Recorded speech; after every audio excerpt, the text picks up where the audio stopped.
Merhaba, kanalıma hoş geldiniz. Bugün sizlerin istekleri doğrultusunda özellikle istenen bir harç çalışması var. Burada onun ölçülerini hazırladım. Sizler de hazırsanız ben hemen başlıyorum. Bunu nasıl yaptığımı merak edenler lütfen detaylarını atlamadan izlesinler. Mutlaka güzel sonuçlara ulaşacaklardır. Şimdiden hepinize kolay gelsin diyorum ve hemen çalışmama başlıyorum. Burada gördüğünüz bakın şunlar ikişer ölçü gri seramik yapıştırıcı, fayansların, seramiklerin tabanına döşediğimiz yapıştırıcılar.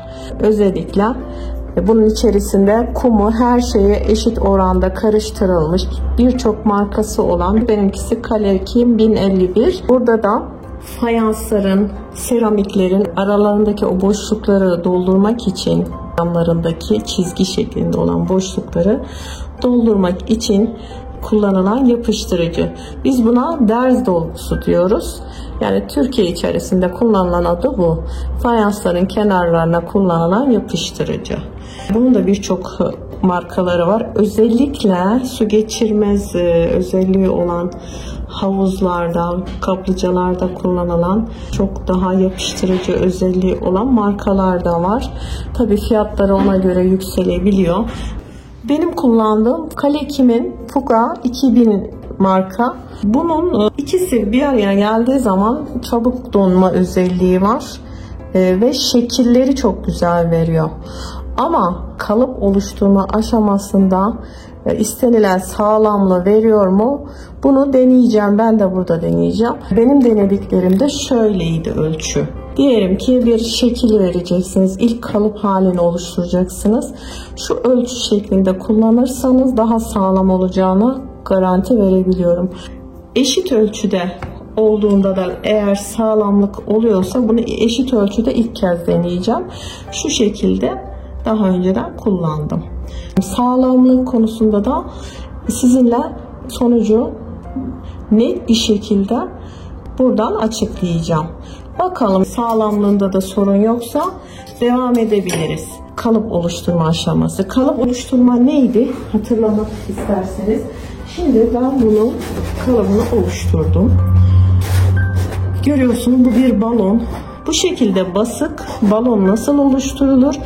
Onun videosunu da daha önceden hazırlamıştım. Balonları hazırlıyorum videosunu. Yukarı linke bırakıyorum. Oradan daha sonra gidip bakabilirsiniz. Evet, bunu bu şekilde hazırladım. İçerisine bir miktar su koydum. Balonun şişmeden önceki hacmine göre. Ve şu şekilde poşetler giydirdim. Daha sonra çıkartacağımız için poşetten çekip çıkartmamız kolay olsun diye bu şekilde hazırladım. Şimdi daha önceki yaptığım çalışmalarda böyle kalıp hazırlamıştım ama eğer ince sürerseniz onda da böyle kırılmalar olabiliyor. Yani seramik yapıştırıcı 2 ölçü, bir ölçüde fayans aralarına yapıştırılan derz dolgusu. Bunun da muhtelif renkleri var ama ben beyaz tercih ediyorum. Başka renkleri de var, kahvesi, grisi. Şimdi bunun ilk sıvaması, modelleme sistemi var ve bunu balondan, buradaki şekillerden kurtarmak için kullandığımız ilk sıvama aşaması. O kuruduktan sonra arkadaşlar üzerine tekrar harç hazırlayıp istediğiniz şekli, istediğiniz dokuyu verebilirsiniz. Bunun yanı sıra da çok da sağlamlaştırmış olursunuz. İkinci bir kat sürüldüğü için ilk katında çok fazla işlem yapamazsınız. Yani sizi zorlar. Çok zamanınızı alır, yorar.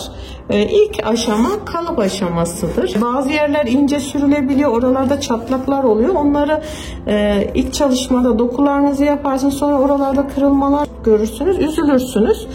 Onun için ilkini hemen bir kalıp hazırlama, modelleme olarak sizlerle çalışalım. Bugünkü videomuz bu olsun. Sizi sıkmamak adına, çünkü daha uzun bir video olacak. Detaylar olacak, çatlatmalar olacak. Bunlara nasıl taşlar geçireceğiz, o aşamalar olacak. Burada çimentomuzu hazırlayalım. Öncelikle bakın, şimdi ben buraya ölçtüm. 2 ölçü gri seramik yapıştırıcı tozumuz var. Şu şekilde koyuyorum. Bugün en çok sorulan harç bu olduğu için ben sizin için 2 ölçü kullanıyorum. Kendim normalde 1 ölçü derz dolgu fayans aralarına sürülen yapıştırıcı kullanıyordum. Ama bugün sizin için 2 ölçü kullanıyorum. Çünkü benden istenen buydu. Ben de sizinle birlikte tecrübe edineceğim. Şimdi buna ne kadar su gidecek? Arkadaşlar bunları karıştırmak için türlü elinize hangisi yatkınsa onu kullanabilirsiniz. Ben de şu şekilde karıştırıcılar, sıvayıcılar var. Daha başka çeşitlerim de var ama benim elime en uygun bunlar olduğu için en çok bunları kullanıyorum. Ve içlerinde en pratik olan da kaşık. Böyle eski bir kaşık edinirseniz çok pratik olur. Önce bu ikisini birbirine karıştırıyorum. Başka hiçbir şey koymuyorum. Bakalım buna istediğimiz kıvamı oluşturmak için ne kadar su gidecek. Bunları yine tekrardan yazacağım açıklamalar kısmına da. Şöyle ortadan suyu döküyorum arkadaşlar. Ben ortadan dökerim genelde. Her yere eşit miktarda gitsin isterim. Şöyle bunu bir karıştıracağım. Biliyorum bunun az geleceğini ama görmeniz için. Kontrollü kullanalım suyumuzu. İstediğimiz dondurma kıvamına ulaşması için suyumuzu kontrollü kullanmak zorundayız. Bakın su istiyor hemen. Çünkü artık karıştırılamıyor. İkinci ölçümü de kullanıyorum. Bunun hepsini dökmeyeceğim. Şurayı da dökeyim. Şöyle bırakıyorum biraz. Bir bakacağım. Kütlemiz, hamurumuz, harcımız bizim istediğimiz kıvama gelene kadar şu şekilde bakın. Çok iyi karıştırmak gerekiyor.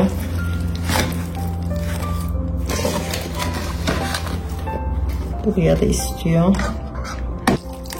Şu kadarını bıraktım, yine bakacağım.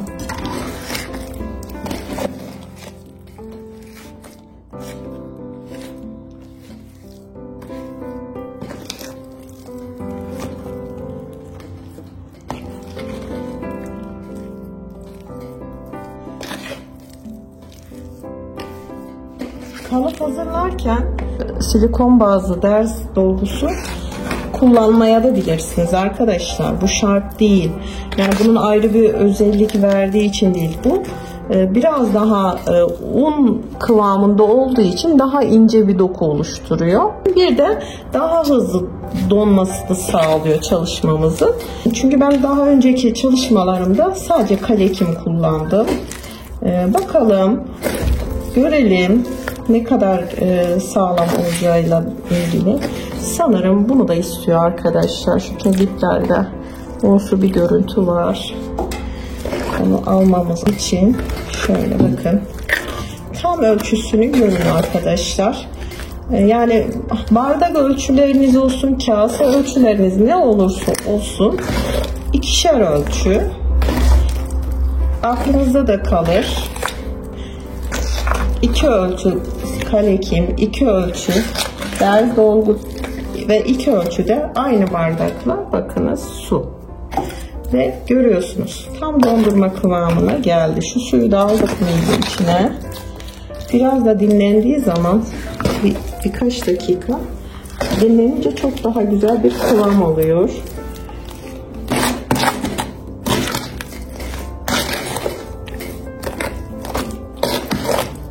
Her şey denenebilir. Daha üzerinde çalıştığım birkaç tane daha harç grubu var arkadaşlar.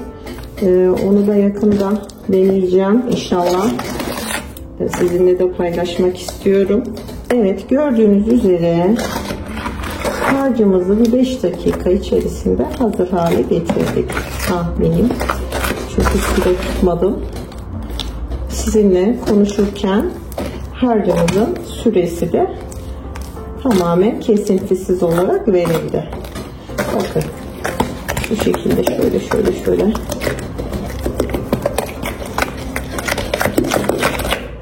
bakınız, görüyor musunuz?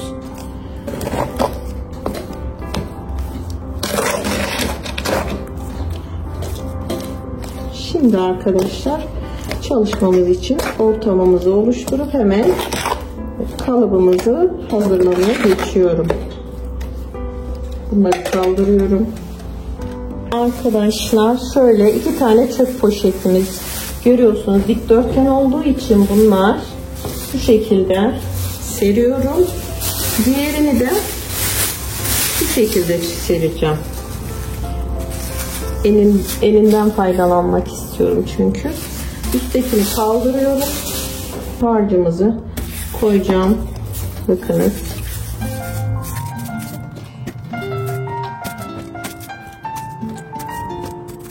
Evet, bir miktarını koydum şu anda. Gösterdiğim poşetimizi şöyle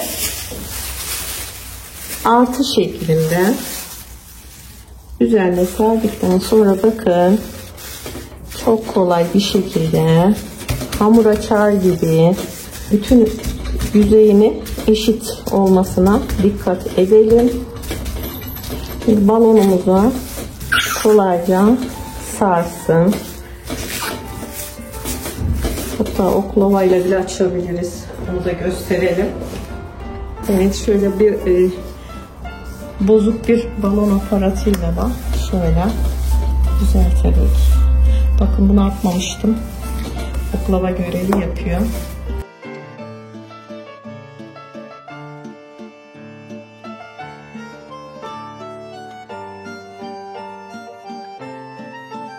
Görüyor musunuz?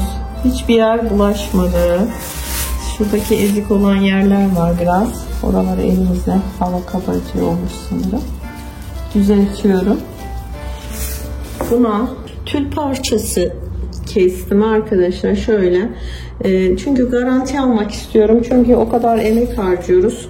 Masraf ediyoruz. Tamam, deniyoruz. Zaten deneyeceğiz de. Ama özellikle taban kısmında bir sağlamlık istiyorum. Bunun için de ben bunu tülümü içine koyduktan sonra bakın elime hemen bulaştı ama ne hikmetse poşete bulaşmıyor. Arkadaşlar göstereyim tekrar. Bakın tülümüzü yerleştirdim. Ve şimdi tekrar bir miktar içine gömülmesini istiyorum. Tekrar açacağım. Şöyle çimentomuzun içine iyice sarsın. Çok kalın bir şey değil. Tül iyi oluyor arkadaşlar. Şöyle iyice alsın.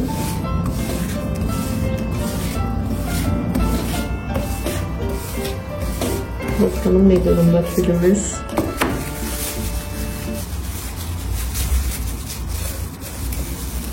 Bakın içinde simli de gözüktü. Çok da hoş oldu. Bu şekilde kenara koydum. Balonumu getiriyorum. Balonumuzun tabana yere tam oturması için tabana ona dikkat etmemiz gerekiyor. Şimdi poşetimizi balona sıvayacağız. Şu şekilde.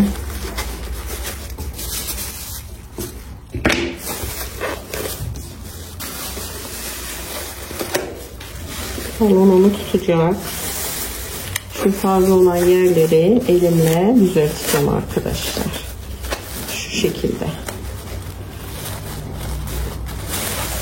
Önemli olan burada buraya kadar olan kısmını balonla çalışmış olmamız.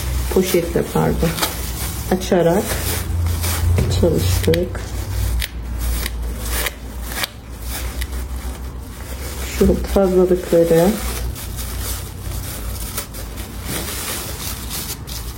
böyle yedirerekten gideceğim. Bakın artık balonumuz hiçbir yere kaçamaz, bizi yoramaz, üzemez. Patlamadığı sürece inşallah. Evet, şimdi açıyorum yavaşça. Bakın, size çatlatma mı diyorsunuz? İşte çatlatma.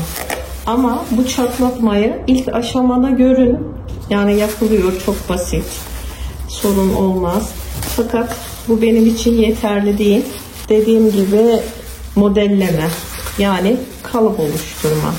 aşaması olarak düşündüğüm için şu an dokusuyla ilgilenmiyorum. Çok çeşitli çatlatma teknikleri var. Kalınlı, inceli olarak. Şimdi spatula ile ne yapacağım? Bunu her yüzeyine eşit bir şekilde dağılmasını sağlayacağım.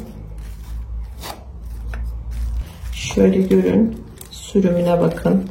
Alta döner tablamızı koyalım ki çalışmamızı hiç rahatsız etmeyelim. Bu şekilde kaldırıp istediğiniz yere götürebilirsiniz. Gezdirebilirsiniz.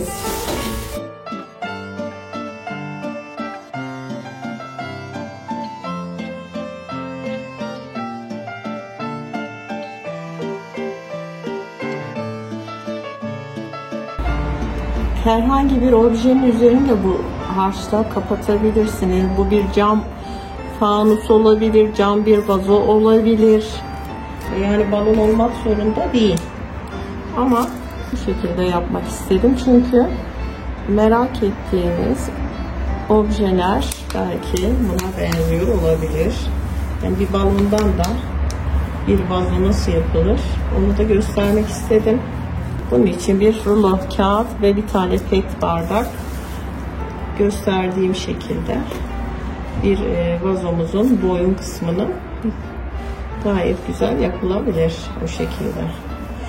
Uzunluğunu istediğiniz şekilde ayarlayabilirsiniz.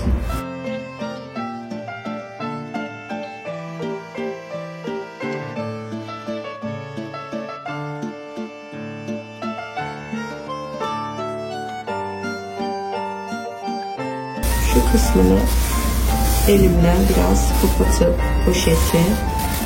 poşete kesinlikle yapışmıyor arkadaşlar. Elimizde gerekli düzeltmeleri yapmanıza da büyük kolaylık sağlıyor. Çoğunlukla poşetle çalışmayı seviyorum. Bu şekilde. Kağıt karışımlı çimento harcında da çok güzel oluyor. Evet arkadaşlar, şimdi tabanına şöyle bir kap yerleştirdim. Şu kenarlarda köşelilik istemiyorum. Ne kadar düzeltirsem düzelteyim. Bunun çapına uygun şöyle. Bunun bir küçüğü boyda. Diğerine tam içerisine oturdu. Bakın. Şöyle. Burada kuruyacak bu. Şimdi boyun kısmını da poşet açarak görmeye çalışıyorum bir yandan. Evet, boyun kısmını yapıyorum şu anda vazomuzun. Fabrikadan çıkma bir muntazamlık beklemeyin. Tamamen elle şekillendiriliyor arkadaşlar. O yüzden daha böyle eski, antik çalışma havası veriyor. Ve ben bu havayı çok seviyorum. Boyu da sağlam bırakalım arkadaşlar. Şu şekilde tülümüzü doladım ve çimentoya yedireceğim.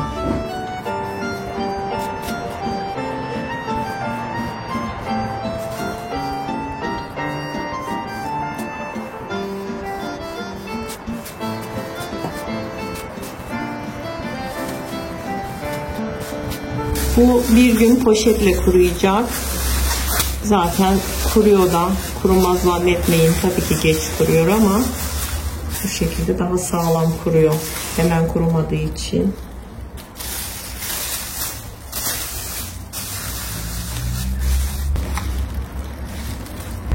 Evet, şimdi arkadaşlar bunu çalışacağım. Bu da diğerinin biraz daha küçüğü ama değişik bir farkla.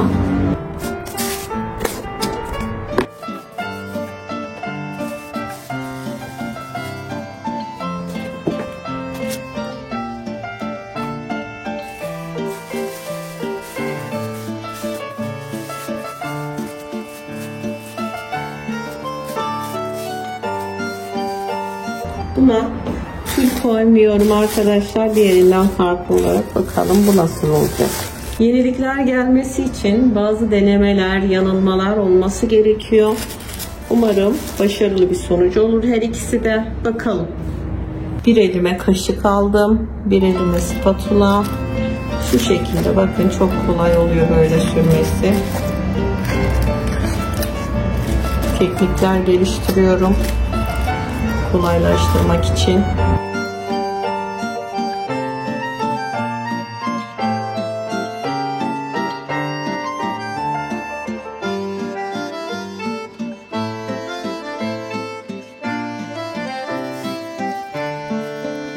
Evet arkadaşlar, 24 saat geçti. Kurumaya bıraktım. Sizinle birlikte ben de çok merak ediyorum.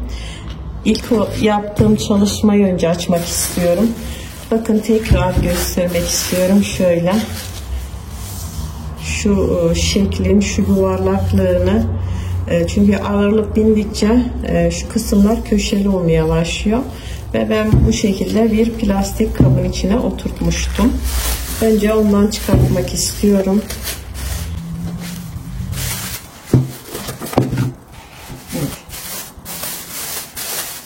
Görüyorsunuz. Bakın, poşetin içerisinde oldukça kurumuş. Tabii ki daha bir hafta geçtiği zaman tamamen taşlaşacak. Arkadaşlar, evet, çatlatma tekniği isteyenler için bakın. Zaten poşeti bu şekilde kapattığınız zaman bir çatlatma oluşuyor. Görüyorsunuz. Ama da tabii ki kurumadı. En az bir 48 saat geçse rengi daha da değişecek. Bakın, gayet güzel bir şekilde şekli antik, otantik, şu haliyle bile bakın, muhteşem. Şu kabın şeklini almış, sorun değil. Zaten üzerine birkaç doku daha atacağım. Kendi dipten gelen çatlaklıkları bu şekilde olacak. Üzerine daha derin çatlaklar yapacağım. Bunu bu şekliyle. İç kısmını henüz çıkartmayacağım arkadaşlar. Aslında bakın, poşetin ağzını bu şekilde yerleştirmiştim. Ve bunu buradan şöyle bakın, istersem, ama daha henüz kurumadığı için bakın çok kolay çıkıyor. Hiç sorun olmuyor. Teknikler özelliklerine dikkat ederseniz hiçbir sorun yaşamayacaksınız. Umarım videomu beğeniyorsunuzdur. Deneyimlerimi sizlerle paylaşmaya çalışıyorum arkadaşlar. Evet, şimdi ilk çalışmamızı şöyle kenara alıyorum. Gelelim ikinci çalışmamıza. Yine bunu da bir kap içerisine koymuştum. Evet, şu şekliyle. Buna ilk çalışmama tül ile sağlamlık vermiştim. Buna vermedim. Çünkü başta da söylediğim gibi bu çimento harcının kalıplar üzerindeki sağlamlığını deniyorum arkadaşlar. Niçin sağlamlığını deniyorum? Harcın da sağlam olduğunu düşünüyorum. Kalın tabaka halinde sürerseniz zaten bütün çimentolar sağlam olur. Benim amacım burada biraz daha ince, hafif ve zarif olması için ilk kalıbı oluşturduğumdaki sağlamlığı önemli. Yani üzerine sıvadıktan sonra, kalın tabakalar yaptıktan sonra sağlam olabilir.